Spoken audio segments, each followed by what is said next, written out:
Hello and welcome. Today we are talking about incomplete sentences. This time we're talking about run-on sentences and comma splice sentences. Our objectives are to identify and fix run-on sentences, to identify and fix redundancy, which is related, to identify and fix comma splice run-ons. Some vocabulary terms that we need to know are on the left. A run-on sentence is a sentence that is too long. Comma splice is two sentences incorrectly joined by a comma, very common. Conjunctive adverb, a word or phrase that connects two ideas. We'll look at some of those. And redundancy, unnecessary repetition, saying something over and over again without needing to, just like I did. So we're going to review a little bit of what we talked about when we talked about sentence fragments. A complete sentence must have three things. What are they? Has to have a subject, somebody doing the action, somebody or something, a verb or a simple predicate, and really it has to have a complete thought. We talked about that with fragments. Some sentences just do not express a complete thought. That makes them fragments. We're going to talk about sentences that have too many thoughts in them. So which one of these is a run-on? The days of wine and roses, smile and run away, like a child at play, through a meadowland, through a closing door, a door marked nevermore, that wasn't there before. And the other one, be still, listen. Well, if you anticipated it was the ironic one, yes, you're right. The first sentence, which is the lyrics to a song, it's just long. It's grammatically correct. All of the parts of the sentence fit together. All of the clauses and ideas, the commas are in the right places. The second one is a run-on. We actually have two sentences here, and there should be a period. So let's look and correct it. A period or another type of punctuation. So here's one way that we can fix it. Be still, period, listen. Period, two different sentences, two different ideas. Or we could join them, be still and listen. Now this one we're going to look at a little bit closer because this seems awfully short to be a sentence. Listen, in this case, as a sentence, is a command, and the subject of a command is you. So you listen. Same with the one before it, you be still. We just don't include that one. That you when it's a command. So in our language we can have complete sentences that are one word long. Here is a whopper from the pen of F. Scott Fitzgerald, a very long sentence with a lot of clauses put together. So some authors are very fond of having very long sentences. I'm not going to read this one out loud, but you may want to. What's wrong with this one? When the breeze blows, I am reminded of the approach of autumn, when the trees shed their leaves. Well, this underlined group of words here is a clause. It is an adverb clause modifying the verb phrase in the main clause, and the verb phrase is am reminded. We have another one that looks similar. The underlined words are an adjective clause modifying the noun autumn. It's okay to have two dependent clauses in one sentence, but in this case, it's a bit confusing. It could also be considered redundant because we have a when and a when. It's okay grammatically, but it's a little bit messy, so we're going to fix it. We're going to fix it by changing the underlined part. And when we did that, this is just one way I chose to.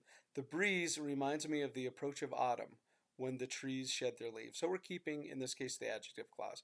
And we could very well fix it by taking out this one and keeping the adverb clause. This happens quite often. The reason the girl is nervous is because she has to take a big test. This is the construction right here we have to watch for. Is because. Reason and because mean the same thing. We want to have one of them, not both of them.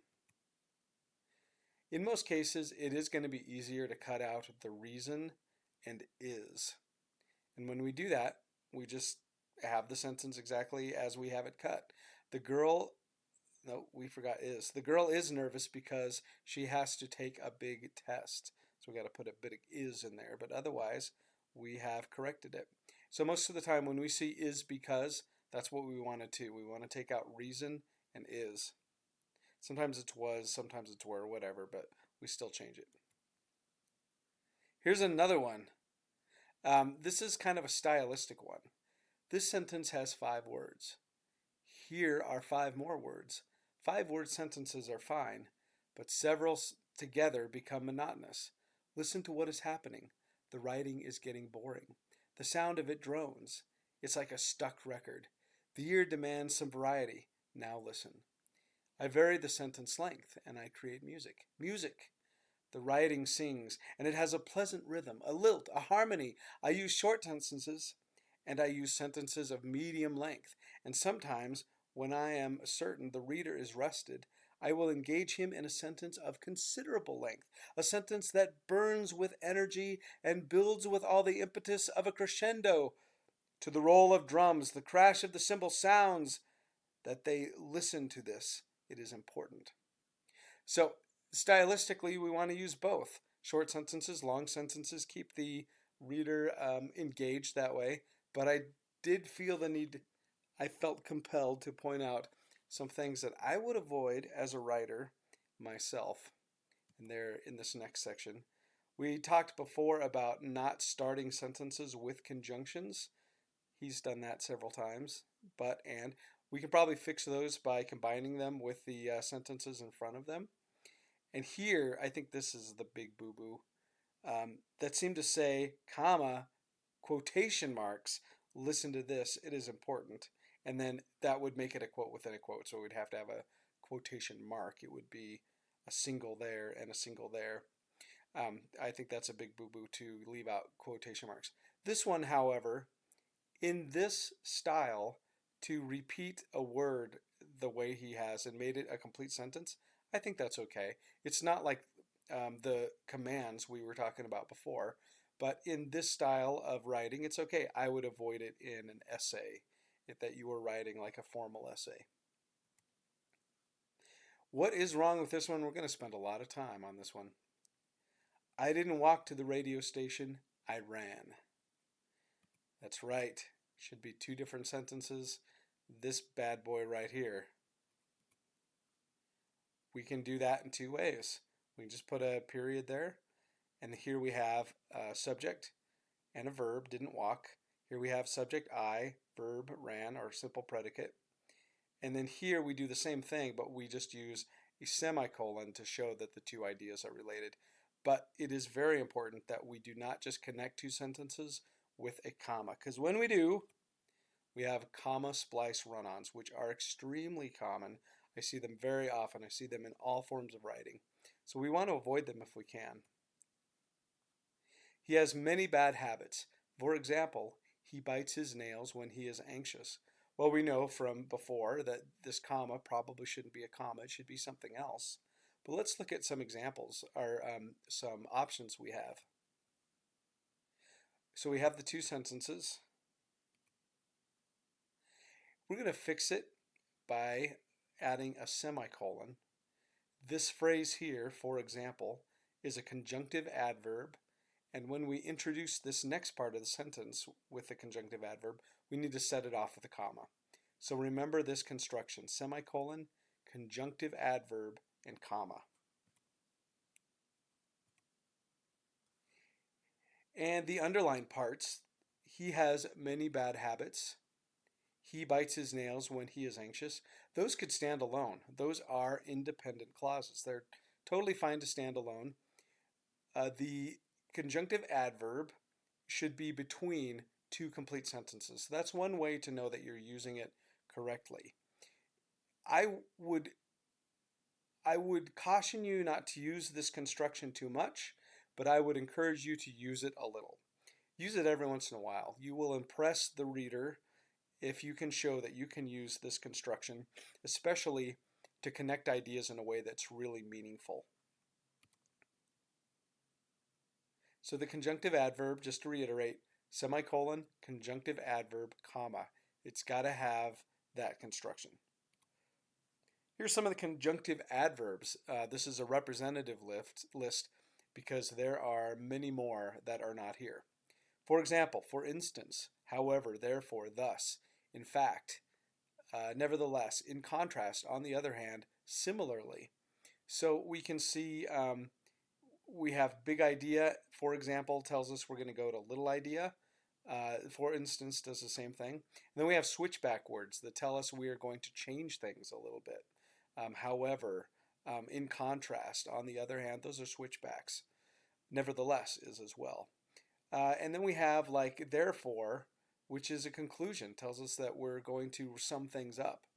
Similarly, we're going to relate ideas together. Actually, therefore and thus, both things mean we're going to sum things up or give a reason. Okay. She had a busy morning. She forgot to set her alarm. She got stuck in traffic jam for an hour. And to top it all off, she added a dent to her bumper in the parking lot.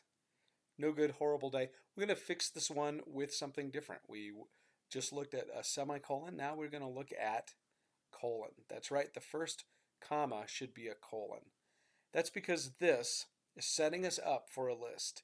She had a busy morning, and then we're going to go into a list.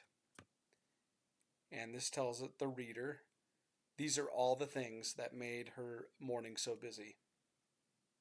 Use a colon to introduce a list. The movie had a tremendous... I want to go back to that one for just a second. So we introduce the listed items. Those listed items could be single nouns, like things you're going to buy at the grocery store, eggs, milk, cheese, all of them set off with comma. In this case, each one of those is an independent clause that we are connecting together with commas. That's totally okay to do that, but you do want to introduce it with a colon. Here we're going to fix it a little differently still. The movie had tremendous appeal. I saw it 4 times myself, but the critics panned it. So we have a comma splice run-on, obviously, but how are we going to fix it? We can make those commas into dashes. There are other ways we could fix it. We're just going to use dashes in this case. So here we have, if we disregard what's set off in the dashes, the movie had tremendous appeal, but the critics panned it. That is a compound sentence, but we want to make it a little more interesting. The reader here maybe is kind of using an informal style, wants to get the attention of the reader, or sorry, the writer. So we're going to inject this little tidbit into the middle of a sentence, and we're going to use dashes. That kind of tells the reader that the writer is being conversational. This is how people speak. We interject ideas all the time, and that's what the dashes do. They just let the reader know it's kind of like we're chatting, we're having a talk. We don't want to do this in our most formal writing, but we can do it in informal writing. Okay, so use dashes, not commas, to interject short ideas. In this case, a full sentence. I saw it 4 times is a complete sentence. I saw it 4 times myself. Okay. So we're going to review what we have learned today. A run-on sentence has too many words in it, so let's think about fixing this one. We came, we saw, we conquered. Redundancy is the unnecessary repetition of ideas. And the reason we postponed the picnic was because of the torrential rain. We'll fix this one. Comma splices can usually be fixed with revised punctuation.